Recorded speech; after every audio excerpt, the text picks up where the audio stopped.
Welcome to the blackbox22 training videos. In this video we'll be doing layer mapping. In this video we're going to be looking at layer mapping. Now, what layer mapping is a user can take an existing drawing and we can select different entities in that drawing and map those to certain assets in our database. So what we're going to do is we're going to come up here to Tools and we're going to go to Layer Mapping. And we're going to create a new layer mapping here. We're just going to call this one Training Video. And what we're going to map, this is a stormwater job. So we've got our stormwater tab selected here. And we're going to map some line features first. So if I click on this icon, I'm going to do a circular pipe. And I'm going to come into my defaults. I'm going to say, well, the pipes are all 300 pipes, RCPs, and they all have one cell.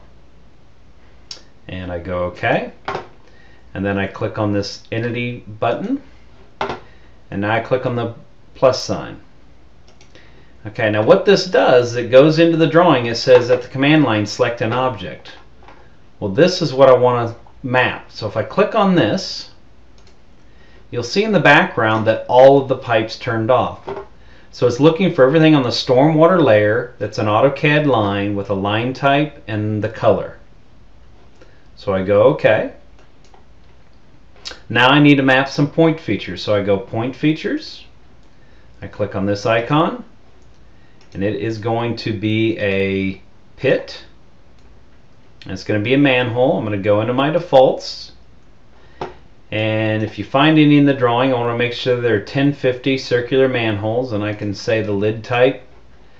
And I'll leave the inlet configuration, inlet type, all that stuff blank. You can change this at any time. I'm going to go OK.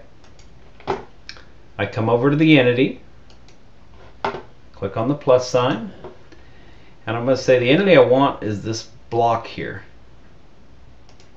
Once again, you'll notice that all the blocks turned off. Okay, that's all I'm looking to map in this drawing.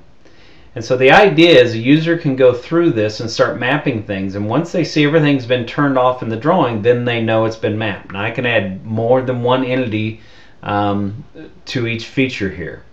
So if I go OK, everything else comes back on. Okay, so here's my drawing. So I've got the whole mapping set up, and in the next video we'll bring in this drawing.